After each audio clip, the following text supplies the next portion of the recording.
Video game weapons. Some are good, some are bad, some kinda just exist. And today I wanted to talk about some of my favourite weapons and what I like so much about them. This list isn't really in order of how much I like them or how good they are, just some weapons I think are cool and want to yap about.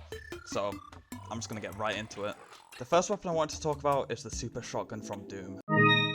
The Super Shotgun is awesome in every single iteration it's in, but the one I specifically want to talk about here is the one from Doom Eternal, because that's the one with the cool little meat hook thingy. The shotgun itself just feels incredible to use. It absolutely decimates anything it's pointed at. If you fire this point blank at a demon, they will just instantly turn into a puddle of blood and guts. And like I said earlier, the Eternal version of this gun has a meat hook,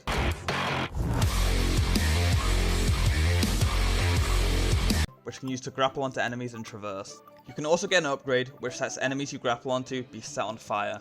So if death itself firing out the two barrels of this gun wasn't enough, you can also launch yourself towards a demon at the speed of a fighter jet, while simultaneously setting them ablaze. Like, this gun is just goated, there's no other way to put it. The next gun I wanted to talk about is the Red 9 from Resident Evil 4. The OG version specifically. It got nerfed into the ground in the remake, sadly. If you've ever used this gun in the OG RE4, you'll know how good it is. The reason it's on this list isn't because it's got a really cool design or some unique mechanic. It is just a regular gun that is ridiculously busted and is very, very fun to use. You will have Ganados begging for mercy if you use this weapon. It does just tear through the enemies in this game. You can do a full playthrough of RE4 with this being the only gun you use and you won't run into a single issue.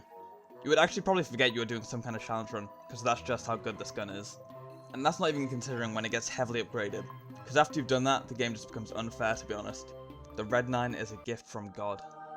The next weapon is the Star Cannon from Terraria. There's technically two versions of this gun, with the regular Star Cannon and also the Super Star Cannon, which you can get later in the game. But I'm just going to count them as the same weapon, because they effectively function the same. Super Star Cannon just has a better damage output. This gun has a really unique ammo mechanic. In Terraria during nighttime, stars can fall down from the sky and you can pick them up. They actually have various uses, and one of them is putting them in the Star Cannon, which you then obviously shoot out at enemies and whatnot. A handheld cannon that literally shoots fallen stars out. Like, come on, is that not one of the coolest things you've ever heard? Did I mention that it's made out of meteorite? Because it's made out of meteorite. Because shooting stars that have descended from space wasn't cool enough. The gun is also really strong and could be used throughout nearly the whole playthrough if you upgrade to the better version in hard mode.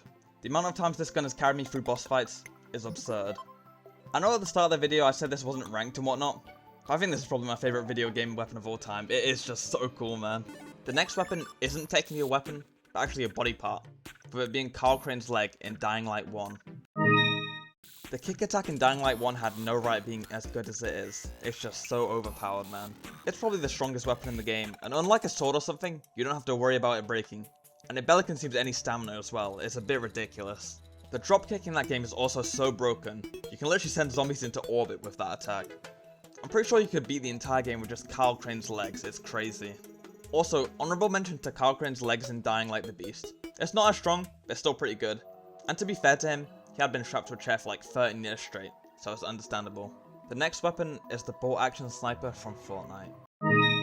I know a lot of people prefer the hunting rifle or something like the heavy sniper, but there's just something about the bolt which was so cool. Also, to specify, I'm talking about the OG bolt, not the new one. I don't care if they are basically the same weapon. The new one has a shit design, and also doesn't sound as cool when you shoot it. Ugh. Brother, ugh. What's that? I think I always gravitate towards snipers in games because they are a fun class of weapons, and yeah, the bolt on Fortnite was definitely a fun weapon. Getting a headshot with this and hearing the little dink that accompanied it hit like crack every time. Opening a chest and seeing this pop out was like finding a £50 note on the floor. I don't know. Maybe I'm just a nostalgia merchant. This gun was ridiculously fun and satisfying to use. Bolt action sniper, they could never make me hate you. The next weapon is probably an unpopular choice, with it being the 75 from Modern Warfare 19. Yes, I was that guy back in 2020 who was running around with a 725 on shipment. I didn't have a riot shield on my back though, okay, I wasn't that evil.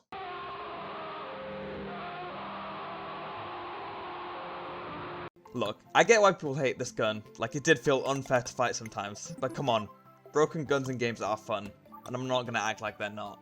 I think what made this gun so fun in my opinion, was the range it had was just ridiculous.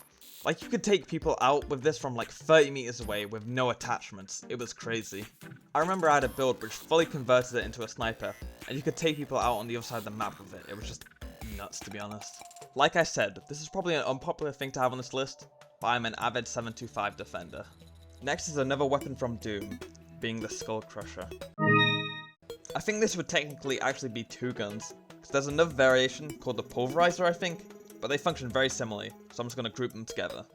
The Skull Crusher is a weapon from Doom the Dark Ages, which uses crushed skulls as ammo, and yes, it's as cool as it sounds. It's a rapid fire weapon, which is actually pretty powerful, and it gives you buffs for hitting enemies and firing for a certain amount of time, which will buff your damage and make you faster.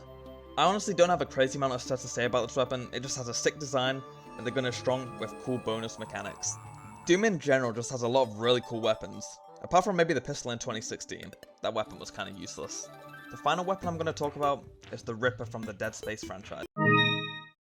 I actually don't know if it's in 3 because I haven't played that game yet, but I used it in 1 and 2 and it was very fun to use in those games. The Ripper is great because it's basically two weapons in one. You can use the Ripper to store up enemies in close combat and tear off their limbs, which is great for two reasons. One being that it's a very effective tactic to deal with the necromorphs, and two, Dead Space has great gore and it's funny to see all the alien zombie parts fly about. And the reason I said this was two guns in one is because you can launch the swords at enemies from 30 meters away and decapitate them, so it functions as a long range weapon as well. This weapon can also get really strong if you pump enough upgrades into it.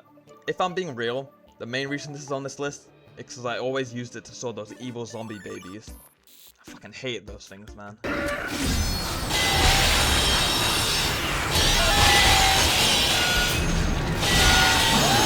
And that was the video. Looking back, some of these were guns, so maybe I'm a ball and gun gamer or something. Let me know a video game weapon you like in the comments, and yeah, thanks for watching.